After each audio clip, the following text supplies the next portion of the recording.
Amados irmãos, amadas irmãs, estamos em mais um momento de reflexão, um trabalho de luz e harmonia, que nos conclama a vivenciar o entendimento do propósito divino para com nossas vidas. Que a paz e o amor do Cristo nos una e a esperança não nos falte. Esse momento de reflexão seja proveitoso e possamos tirar para nós lições que possam nos fazer melhor compreender o porquê de nossas vidas. E nesse questionamento de hoje, nesse nosso estudo de hoje, a pergunta que devemos nos fazer é: em quem devemos confiar? Temos que tomar decisões, temos que buscar resposta para nossas ações ou reações. Os dias que se seguem e que estamos a vivenciá-los são de medos, dúvidas, angústias, aflições, por conta da pandemia? Sim, também, mas também por nós sermos espíritos e sabemos que está se avizinhando um horário que Jesus determinou como última hora, a hora onde deveríamos tomar decisões, mudar nossas atitudes, nos corrigir a tempo de nos enquadrar nas leis divinas. Isso tem nos angustiado enquanto espíritos, pois sabemos que o tempo é chegado, ficamos incomodados com o nosso proceder, nos percebemos em erros, nos percebemos sem um propósito firme, sem um direcionamento correto, sem uma postura confiável. Podemos não confessar isso aos outros, podemos não dizer aos outros: eu tenho falhas, eu tenho medos, eu tenho dúvidas, eu não estou convicto do que estou a fazer. Quando não confessamos isso, quando não procuramos resposta, como não temos a quem recorrer, em quem confiar, ficamos muitas das vezes desorientados, apequenados na fé, muitas das vezes revoltados.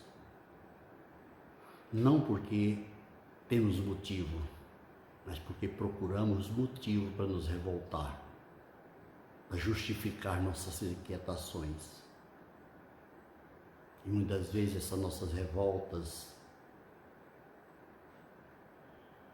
repercutem em nossos lares, em nossos ambientes de trabalho, em nosso jeito de ser, nos causando transtornos, nos trazendo inimizades, criando cisões por onde passamos. Essa época que estamos a viver é uma época marcante para nós enquanto espíritos, pois aparentemente é igual a qualquer uma outra, com seus desafios, com suas problemáticas, com sua necessidade de respostas do ser humano enquanto comunidade pensante. Podemos lembrar de outras épocas que também foram marcantes, quando estávamos procurando uma caverna ideal, segura, quando estávamos procurando uma melhor caverna que nos protegesse do frio, da chuva, dos animais, e fosse perto dos alimentos, da água, da caça, e ficasse distante dos inimigos. Imagine vocês as dificuldades que enfrentamos, os medos que tínhamos. Não éramos os predadores, éramos a caça, uma das caças, frágeis, desastrados, sem ferramentas, sem apetrechos de defesa, princípio de vida, de organização de vida civilizada. Tínhamos nossas dificuldades, nossos medos e buscávamos soluções. Quando mais avançados, mais civilizados, mais organizados, criando ferramentas, apetrechos, utensílios, tínhamos outros problemas. Alguns avançaram mais, conseguiram mais, se modernizaram, criaram ferramentas a partir da metalurgia, do manusear e trabalhar com o fogo dos metais, surge o cobre, mas era frágil, perdia fácil o fio, tortava facilmente. O cobre. Aí vem o bronze, uma mistura, uma liga.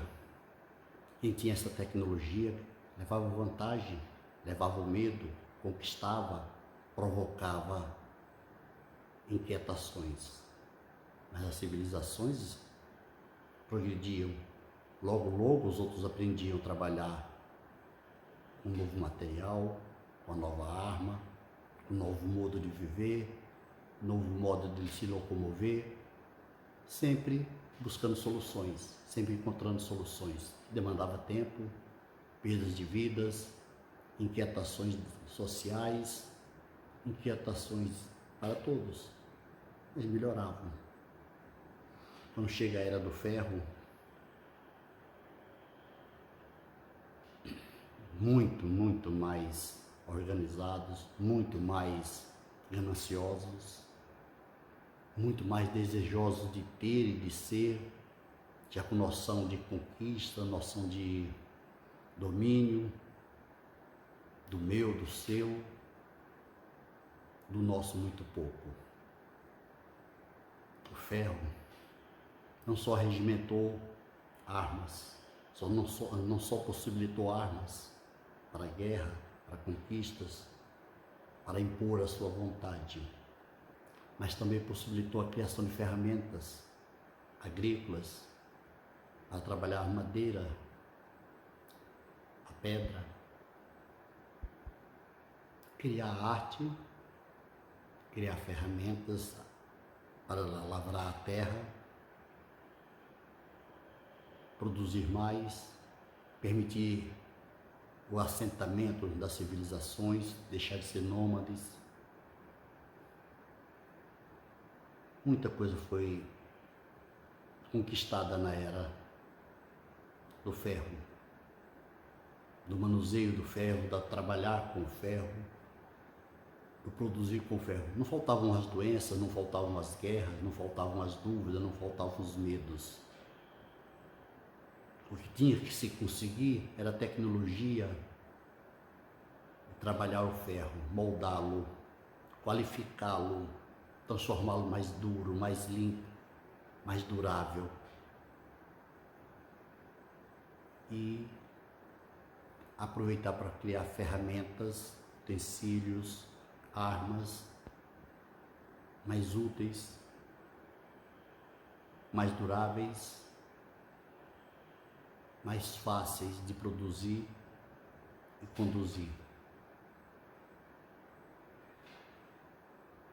Isso nos leva automaticamente para uma era mais nossa, a Revolução Industrial, o uso do ferro, conhecimento do domínio do fogo, conhecimento da metalurgia, já uma ciência baseada já em novos conhecimentos, aflorou a indústria, a mente humana abriu para os conceitos novos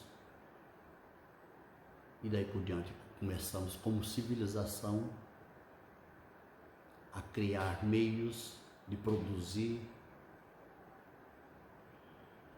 muitas coisas a partir das indústrias, transformando, modificando, adequando, solucionando problemas de alimentação,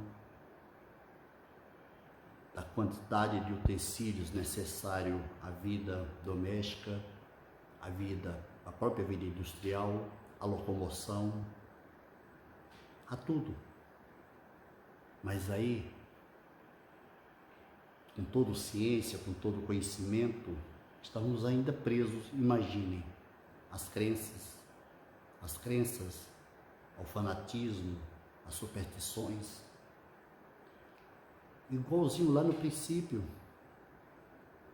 quando estávamos nós sujeitos aos sacerdotes, aos curandeiros, aos místicos, que nos falavam de deuses vingativos, punidores, que nos amedrontavam e nos faziam temer o porvir.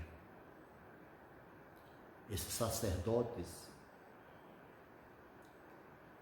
não estou falando de religião, estou falando daqueles que, tendo um entendimento maior, um dom, talvez mediúnico, talvez da própria inteligência, intuídos, de alguma sorte eles chegaram ao poder sacerdotal.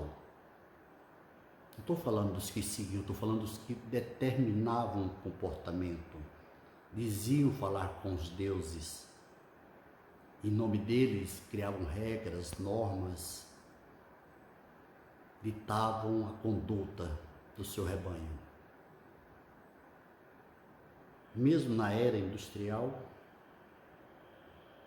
os credos, as crenças sacerdotais, os ritos, as simbologias prevaleciam, amedrontavam, cerceavam as expressões, norteavam os destinos e muitas vezes respondiam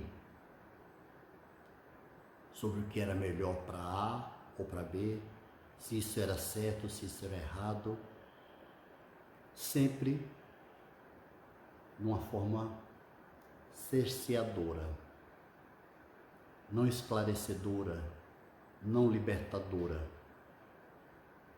mas uma ciência, já caindo em domínio público. Os livros, já em maior número, mais pessoas alfabetizadas, mais pessoas acostumadas a ler. E aí fica difícil manter crenças, dogmas, sem que as pessoas questionem, sem que formem uma opinião própria, sem que outros divulguem seus conceitos, discordando muitas das vezes, despertando consciências, levantando dúvidas. Então, aquilo que deveria ser benéfico, o conhecimento, criou de imediato um conflito. Aqueles a quem nós deixávamos nossas vidas a seu dispor, sujeitos a seu direcionamento, eram eles, aqueles sacerdotes de qualquer denominação, de qualquer seita, de qualquer religião, de qualquer época, que nos diziam o comportamento ideal, o que era certo, o que era errado, quando parar, quando ir, quando ficar, como orar, a quem orar, como se comportar, até nos lares, com o marido, com a mulher, com os filhos, com o próprio corpo sacerdotal. Com o advento do conhecimento a todos, através dos livros que ficaram mais baratos, ao alcance da maioria, a alfabetização o conhecimento científico sobre os eventos, os fenômenos da natureza, todas essas coisas foram quebrando o domínio sacerdotal, pondo em dúvida a confiança que lhes era depositado. Começou a se questionar sua sabedoria, suas verdades, seus ensinamentos, seus dogmas. Começou-se a procurar respostas. E uma pequena minoria forma opinião, muitas vezes adversa, protestando, reclamando, não aceitando, provocando cisões. Mas em quem confiar então? Como viver então em um momento onde deveríamos estar mais tranquilos porque tínhamos ferramentas, máquinas, nos locomovíamos com relativa rapidez, transportávamos os grãos, os frutos, as nossas produções de um lugar para outro, saneando a escassez,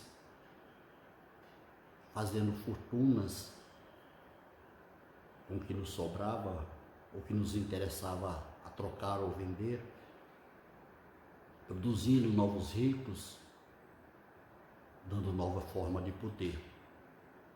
Mas em quem confiar? Se estava em dúvida as crenças no culto sacerdotal. Como proceder?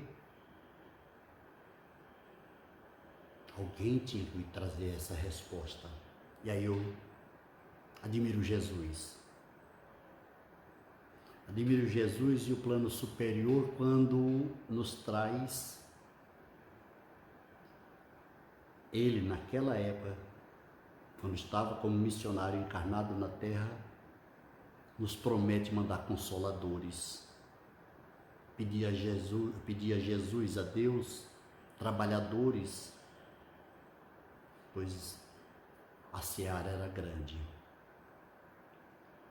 E nos dizia ele que esses consoladores, esse Espírito da verdade, ou Espírito de verdade, iria nos dizer daquilo que ele tinha nos falado e havíamos esquecido. Ele iria nos lembrar. Esse Espírito de verdade também nos falaria de coisas que ele tinha nos dito e a gente não tinha compreendido.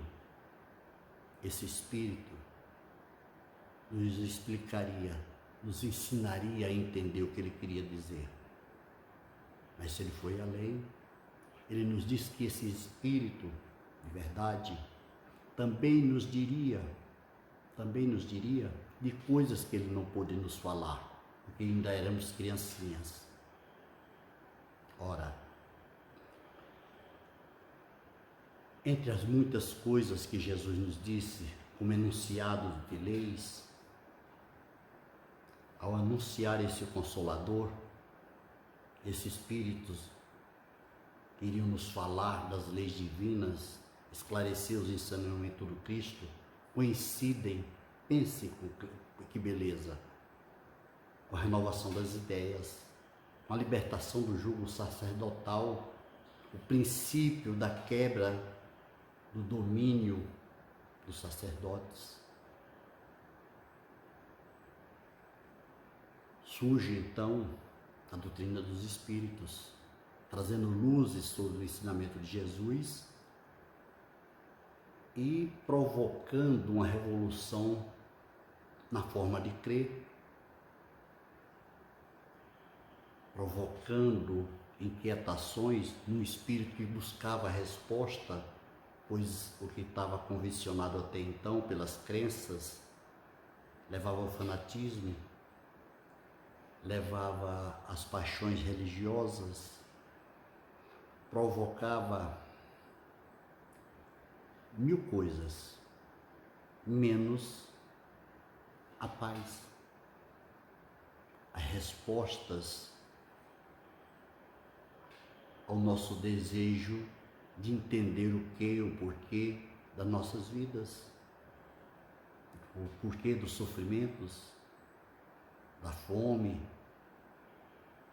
que eram coisas que não tinham resposta. Quando a resposta chegava muitas vezes é Deus que quer assim, Deus é que está lhe castigando, você falhou, Deus está lhe punindo, Deus está zangado contigo.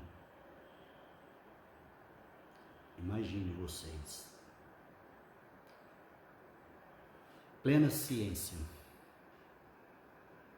o iluminismo, as artes, trazendo beleza através da música, das pinturas, dos contos, a indústria, o surgimento dos meios de comunicação à distância, com rapidez e facilidade, a iluminação, a energia elétrica, tudo culminando num momento só, e não bastando isso, as consciências se percebendo sobre 3 bases: liberdade, igualdade e fraternidade. Em todos os cantos eclodia, então, o desejo de libertação do jugo, da submissão escravagista. Estados Unidos, em toda a Europa, as colônias se rebelavam, o jugo pelas correntes, pelo chicote, encontrava, não diria rebeldia, mas a mais não aceitação. As minorias se julgavam iguais e gritavam: liberdade, somos iguais, somos irmãos. Isso nos 4 cantos, simultâneo à Revolução Industrial, simultâneo ao surgimento da doutrina espírita, simultâneo ao desejo de conhecer mais através das leituras dos livros que então eram impressos. A própria Bíblia ganhou um grande impulso e os sacerdotes ficaram sem poder nos dar as respostas para as novas indagações. O mundo já não era plano, era redondo. A Terra não era mais o centro, era um dos planetas que girava em torno do Sol.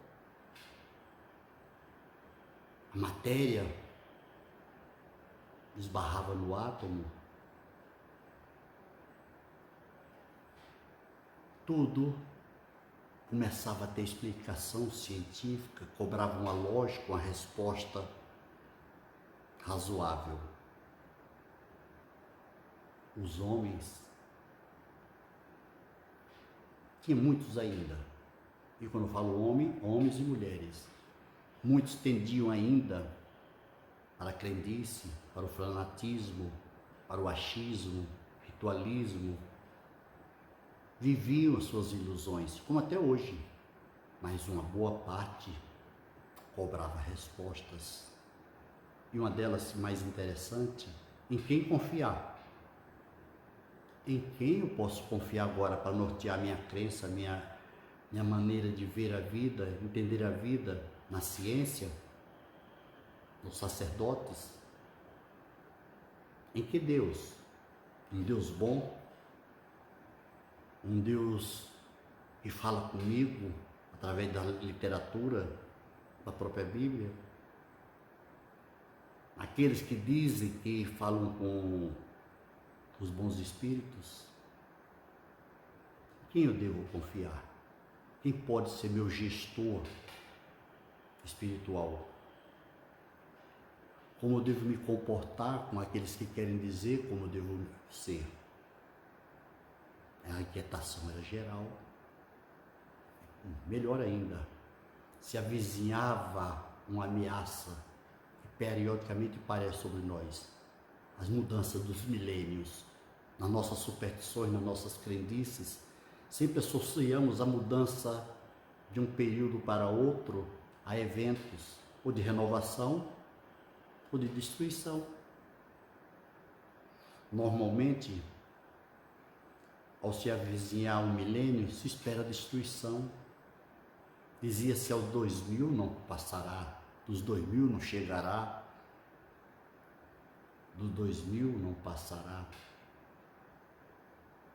Passagem de um século para outro, sempre era esperado algum ato marcante. A crendice levava a isto, a falta de conhecimento levava a isso. Alguns governantes, somando com sacerdotes, usavam disso para manter o controle, mesmo em plena aproximação do século, que iria nos levar a transpor o milênio, século XIX, estávamos nós lá,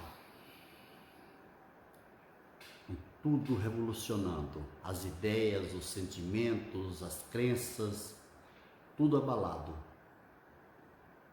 sem rumo e sem norte. Não confiávamos nos governantes,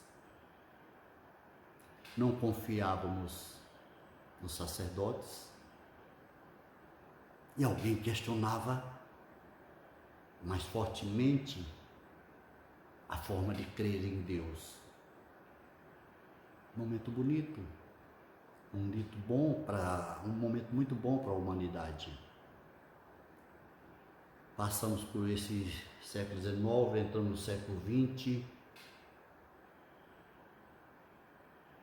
e aí a ciência cresce, a humanidade expande em número, ramifica-se, as necessidades e as facilidades de comércio, de intercâmbio entre governos, entre países, em guerra. Iniciamos o século com a guerra. Logo de cara, aquilo que poderia ser belo, ferramentas, máquinas, aeronaves, veículos, locomotores, que marcavam e nos tiravam da época do vapor, nos traziam para a era dos combustíveis fósseis, dos motores a explosão. Criamos armas de guerra motorizada, alada. Houve progresso científico, sim, muito se aprendeu, muito se fez, mas muito se teve esse medo, muito se teve que mudar o jeito de viver, de comer, de vestir, de criar, tudo foi revisto.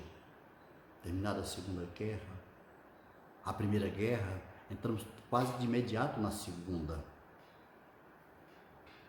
Se olharmos, em torno de 20 anos de uma para outra, bem, nem estava curada a ferida, já éramos chamados a rever nossos pontos de vista sobre sociedade. Não quero dizer socialismo, sobre como compor uma sociedade, em quem confiar para nos guiar enquanto sociedade. Qual é a crença daqueles que coordenam as vidas, crendo em um Deus amoroso, bondoso, ou naqueles que não acreditam em Deus, mas acreditam que o homem é igual e tem direito igual, e promete que vai tratá-los como igual? Ou vamos ter que tratar com aqueles que não confiam em Deus, mas querem o poder, querem gerar para si riquezas, primazias, dominar os outros e formar grandes impérios, repartir o mundo entre si, ou ficar com aqueles que propõem a verdade social, pelo capitalismo, pelo ganho individual, subindo nas paredes quem tem mais garra. É verdade renumerando, dando direito a quem produz de ganhar mais, ter mais, guardar mais. Sim, lado bom. Crescemos em liberdades, direito de voto, organização sindical, incipiente, mas estava ali. Então foram surgindo situações entre uma coisa e outra, e depois da Segunda Guerra Mundial, tivemos como resultado disso meios de comunicação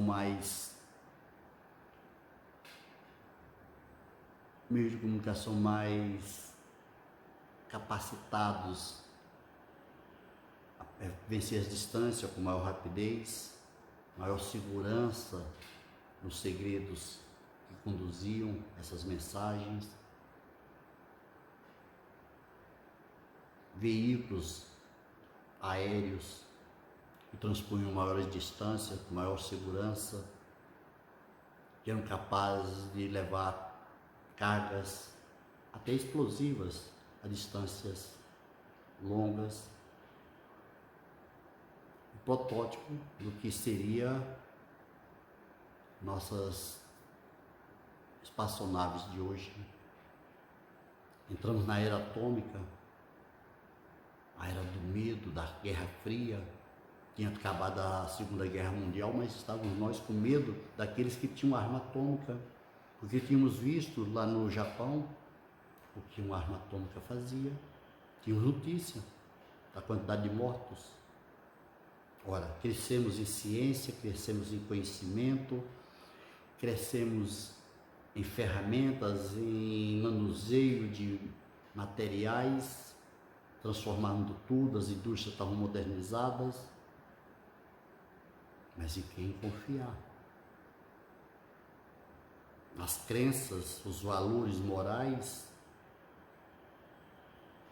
no pós-guerra, como foi a Segunda Guerra, havia mexido com muitos, sacolejado as bases das sociedades até então vigente. Porque naquela época, século XIX, século XX, houve uma transição dos príncipes, reis, condes, duques, para os senhores que a gente chamava de coronéis. Se não tinham títulos de nobres, tinham o dinheiro que os faziam poderosos, senhores do café, senhores do leite, os grandes fazendeiros, os grandes criadores, os grandes cultivadores, os grandes comerciantes, as nações mercantes. Tudo isso levava-se ao homem a ter tudo para ser feliz, para ter suas respostas respondidas. Mas estava lá novamente a pergunta: em quem confiar? Onde estão os sacerdotes? Onde está a doutrina espírita? Onde estão os protestantes, os que questionam as maneiras de crer? Onde está Deus, que permitiu uma guerra, logo depois outra? Onde está Deus, que vê nações crescer, progredir,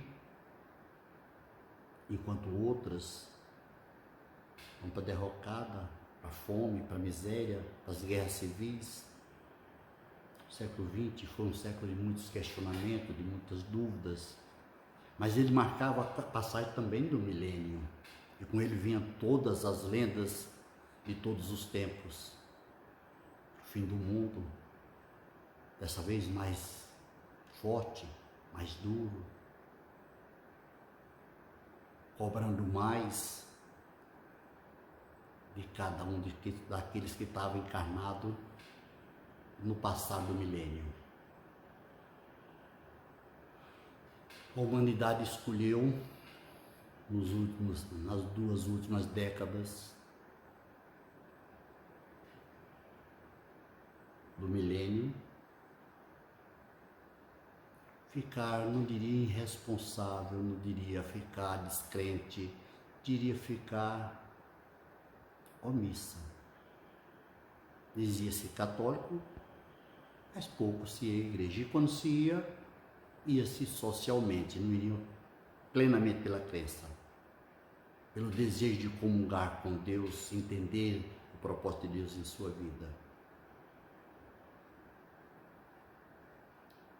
Belamente, nesse momento, os que se diziam protestantes se transformam em evangélicos, de questionados, de considerados minoria, de criticados, passam a exemplo.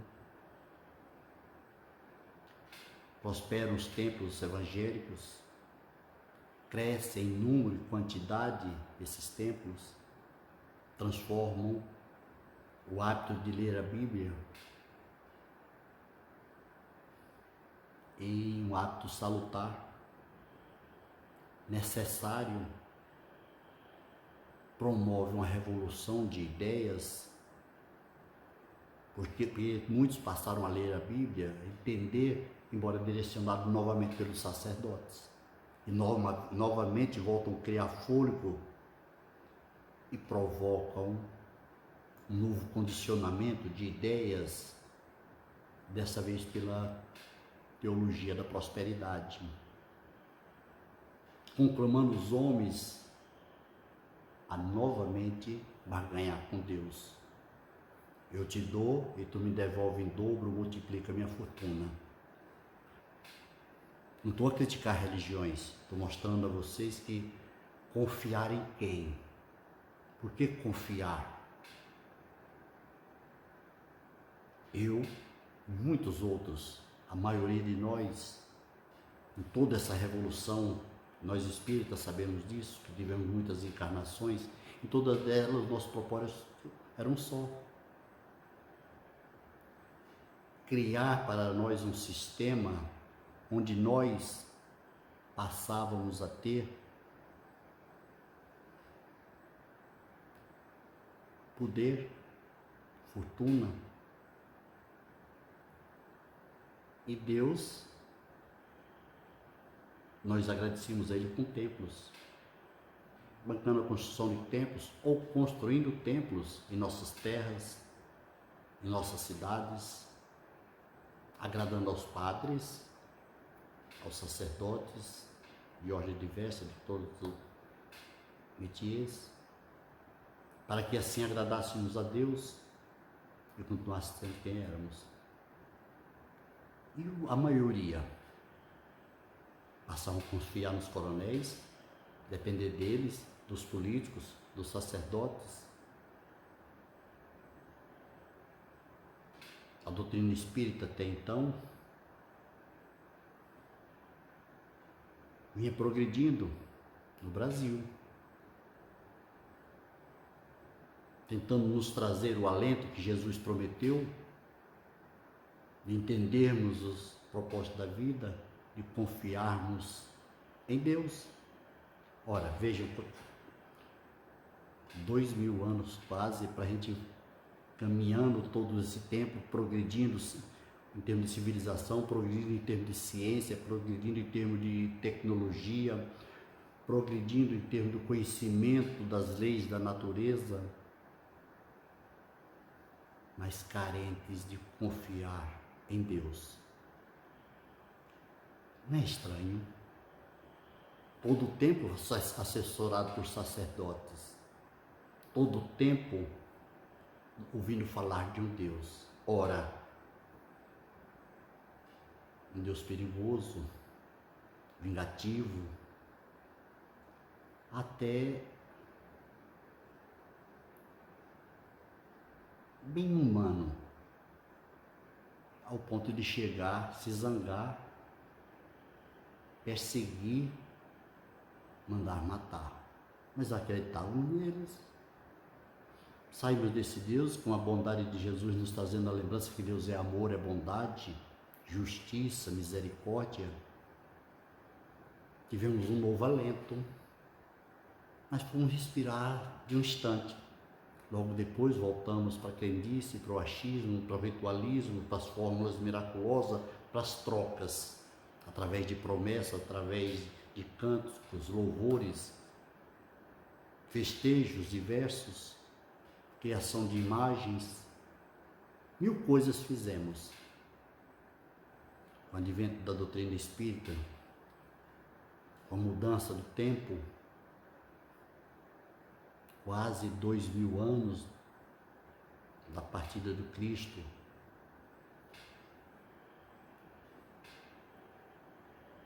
ainda estamos a perguntar: em quem eu devo confiar? Sabemos que existe um mundo espiritual, que existe bons espíritos, que uns chamam de Espírito Santo, outros chamam de querubim, serafim, anjo da guarda, mentor, guia, não importa o nome, importa que nós sabemos que eles são bons, querem o nosso bem, são capazes de nos guiar, nos conduzir, nos proteger. Nós confiamos neles? Não. Queremos trocar com eles, queremos fazê-los de nossos servos, queremos que eles nos agradem, nos dando aquilo que queremos fazer oferenda a eles, queremos que eles sejam igual a nós, trabalhem por recompensa, trabalhem por interesse. Então, em quem nós vamos confiar? Se até no meu anjo da guarda, no Espírito Santo, se em tudo que eu penso a respeito de Deus, eu estou talvez enganado na maneira de crer nesse Deus, como eu posso confiar num momento como esse que nós estamos agora em 2021, um ano de pandemia, onde as mortes se sucedem a cada dia, onde se fala de caos, onde se fala de morte como se ela chegasse a qualquer um de nós, pelas vias dolorosas, não falta de ar, pior, falta de oxigênio nos hospitais, se morrer asfixiado,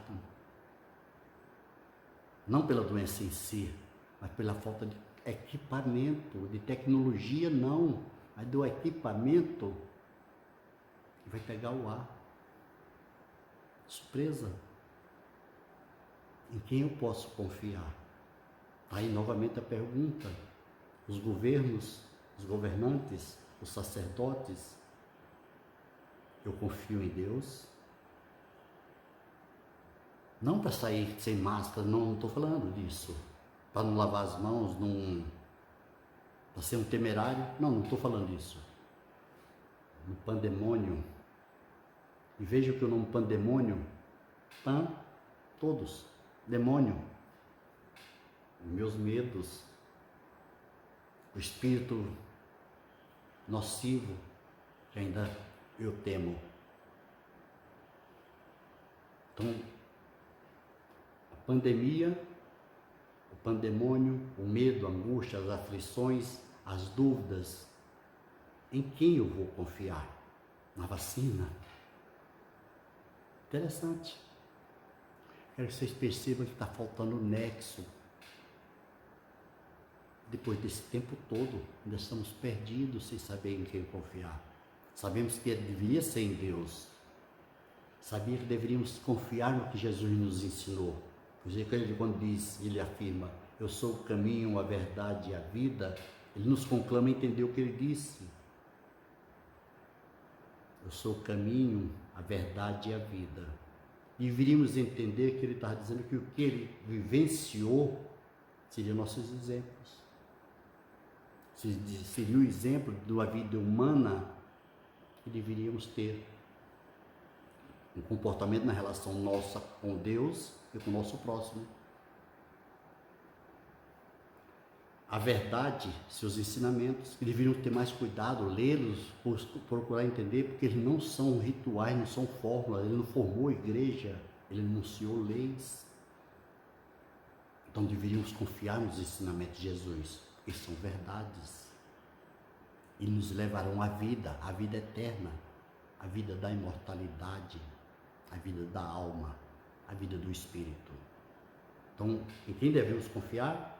Em Deus, mas num Deus bom, justo, misericordioso, um Deus presente todos os dias de nossas vidas, não só nas pandemias, não só nas nossas noites insones, não só no momento das nossas aflições. Deveriam confiar em Deus. Em quem eu devo confiar? Em Deus. Nos ensinamentos de Jesus. Mas devemos lembrar que não existem os sacerdotes, os que falam em nome de Deus, estão perdidos como eu, como você talvez, que vão falar de coisas que a gente tem que rever com muito carinho, usar da razão. Pois Jesus sabiamente nos alertou: não confieis em todo espírito. Ele não disse encarnado ou desencarnado. Pode ser um espírito encarnado e pode ser um espírito desencarnado. Ele não confie, que a gente vigie se o fruto que ele produz, não do momento, mas o que ele propõe com suas palavras, com seus ensinamentos, se dá bons frutos ou se são frutos amargos, se travam as nossas vidas. Ele disse que perguntássemos se aquele Espírito que quer nos guiar, seja ele encarnado ou desencarnado, se ele veio de Deus. Isso foi João, o evangelista, que nos ensinou. E podemos perguntar isso como? Olhando se a pessoa age conforme os ensinamentos de Jesus. Se comporta no amor a Deus e o respeito ao próximo. Se sua moral é ilibada, se sua conduta é correta perante os ensinamentos do Cristo, de acordo com o projeto divino. Se observarmos isso e percebermos que essa pessoa é verdadeira em seu propósito, confiemos. Mas como um sacerdote, como um dos consoladores prometidos por Jesus? Sim, talvez, se ele falar em nome de Deus e agir conforme ensina, mas não pela teologia da prosperidade, não pela diferença entre os seres, dizendo que este é melhor ou maior. Não confundamos isso. Para analisar se ele é bom, temos que compará-lo com os ensinamentos de Jesus. Perdoar, amar o seu inimigo. Melhor, quando Jesus diz assim, amar como eu vos amei. É esse a quem devemos confiar. Não devemos sair caçando bruxas, montando escritórios inquisitórios, promovendo inquisição. Não devemos fazer isso, mas devemos, no silêncio dos nossos dias, na nossa paz interior, observar a conduta daqueles que querem nos mostrar, mas sabendo que devemos confiar em Deus, devemos confiar no propósito do projeto divino para nossas vidas, buscar entendê-lo, e só podemos fazer isso lendo o que Jesus ensinou e o que os Espíritos, conforme a proposta do Cristo, nos trouxe como ensinamento dos Espíritos, a doutrina dos Espíritos. Muitos chamam doutrina espírita. Devemos confiar na doutrina espírita? Sim. Devemos confiar nos Espíritos superiores? Sim. Devemos confiar nos ensinamentos de Jesus e no próprio Cristo? Sim. Devemos confiar em Deus? Sim. Mas devemos saber confiar, para não sermos nós fanáticos, fetichistas, ritualistas, crentes, sem se dar o direito de pensar, sem se dar o direito de dizer amém, porque concorda de fato e sabe por que concorda. Deus merece a nossa confiança.